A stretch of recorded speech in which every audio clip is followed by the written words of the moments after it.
नमस्कार दोस्तों, मैं अंकुर उपाध्याय स्वागत करता हूं आप सभी का आपके अपने YouTube channel share market analysis में। दोस्तों यहाँ पे एक चीज जो कॉमन है, जो इन्वेस्टर्स हैं लिटरली लॉन्ग टर्म वाले और जिनके पास फंड्स भी हैं, क्योंकि फंड होना बहुत जरूरी है। मैक्सिमम इन्वेस्टर्स के फंड ऑलरेडी मार्केट में लग गए हैं और ऐसा नहीं है उन्होंने जल्दी लगाए, मार्केट ही ऐसे चल रहा है, क्या करें। क्योंकि मार्केट करीब 2 बार तो 23,500 से 24,800 हो चुका है। तो 23,500 पे पहले लगाया था, फिर 24,000 24,500 हुआ तो उन्हें लगा यार मैंने ठीक समय पे लगा दिया और वो सही भी थे। लेकिन मार्केट फिर गिरा और फिर 23,500 हो गया। अब उन्होंने इस बार फिर लगाया, फिर ऊपर गया 24,200 तक और फिर नीचे आ गया। अब कितनी बार व्यक्ति पैसा लगाएगा, है ना। अभी तो 23,500 तक आ रहा है बार बार। मान के चलो 23,500 तोड़ दे 22,600 हो जाए अचानक से, उस व्यक्ति पे पैसा हो ना हो, है ना। तो ऑलरेडी काफी बड़ा पैसा तो इन्वेस्टर्स का लग गया है मार्केट में, जिसकी वजह से आप देख भी रहे हो डे टू डे कि थोड़ा सा रिटेल इन्वेस्टर्स की तरफ से ना बाइंग पार्टिसिपेशन कम हो रहा है। जिसमें मैं भी अपने कमेंट बॉक्स को अगर कभी कभार पढ़ता हूं ना, तो उसमें यही दिखता है कि market will rise again, market दोबारा बढ़ जाएगा। स्टॉक्स को लेकर बैठे रहो, ठीक कह रहे हो अंकुर भाई। बट ये समस्या है कि हम और आप बैठे तो नहीं, बट बायर गायब हो चुका है। बायर गायब हो गया क्योंकि वो पहले ही निवेश कर चुका है, पहले ही फंड ऑलरेडी इन्वेस्टेड है उसका। तो कुछ लोग पैनिक में बेच रहे हैं और बायर टोटली तरीके से इस समय डिसअपियर, गायब हो गया है पूरी तरीके से, मिस्टर इंडिया बन गया है। ठीक है जी। तो ये थोड़ा सा दर्द दे रहा है मार्केट को। बट इतना मुझे पता है, जो ये नए डीमेट अकाउंट्स ओपन हो रहे हैं ना, ये और तेजी से बढ़ेंगे जैसे ही मार्केट आपके लिए थोड़ा भी बाउंस बैक या पुल बैक मारेगा। मार्केट को इन्वेस्टर्स का सेंटीमेंट ठीक करने के लिए एक चीज चाहिए और वो चीज है एक खबर और तेजी, बस। और खराब करने के लिए गिरावट और खबर। नॉर्मल तेजी हो जाएगी, उसका सेंटीमेंट सही नहीं होगा। खबर आए, तेजी आए, लोग कहें इसलिए बढ़ा है बाजार, फिर कहेगा अच्छा जी अब तो खरीद लो, ये बहुत बढ़िया चीज हो गई। तो ये रिटेल इन्वेस्टर को बड़े लेवल पे चाहिए होता है। अब हम निवेश कहाँ करें? जिनके पास फंड पड़ा है वो अभी भी स्टिल सोच रहे हैं कि भैया कहीं ना कहीं तो विकल्प तलाश नहीं है कि भाई अच्छा बाजार है, गिर भी गया है, कहीं ना कहीं तो पैसा लगाऊं, तो कहाँ लगाएं? तो देखो 2 तरीके होते हैं पैसा लगाने के।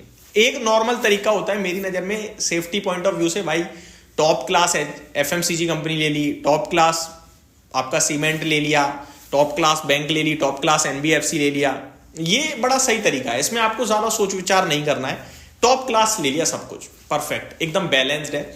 गिरा बाजार बढ़ेगा, आपका शेयर बढ़ जाएगा। लेकिन यहां एक चीज रह जाएगी कि गिरावट का जो असली फायदा होता है ना, वो फायदा होता है मिड कैप या स्मॉल कैप से स्टॉक पिक कर लिया और फिर बाजार बढ़ा।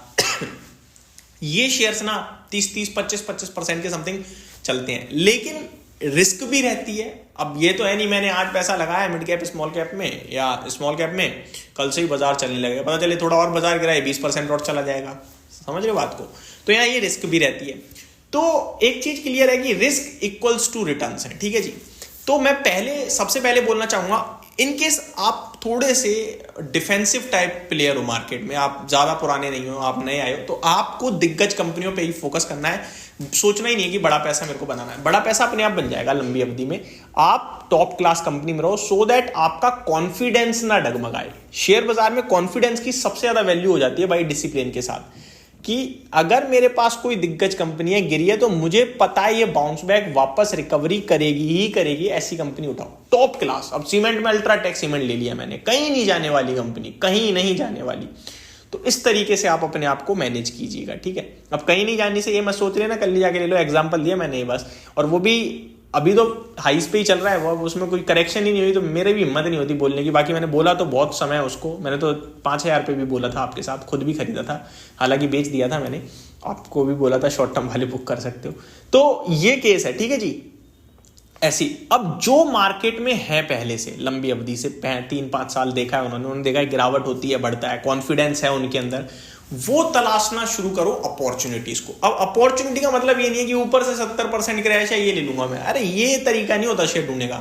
पहले देखो सेक्टर कि भैया ये सेक्टर में ग्रोथ है, उसके बाद फिर उस सेक्टर की कोई ऐसी कंपनी जो करेक्शन भी दिखा रही हो लेकिन बैलेंस शीट स्ट्रॉन्ग हो, मार्केट के साथ ही प्रॉपरली गिरा है, खुद नहीं गिरा, मार्केट की वजह से गिरा है, वहां आप निवेश के मौके तलाशिए। अब इसमें कुछ एग्जांपल भी मैं आपके साथ शेयर करूं अगर, तो आप टाटा मोटर्स एक परफेक्ट एग्जांपल हो सकता है इसका, बट वो मिड कैप नहीं है, वो बहुत बड़ी कंपनी है, दिग्गज है, मुझे भी पता है, बट एक एग्जांपल के रूप में मैं अगर आपके साथ शेयर करूँ तो ये हो सकता है।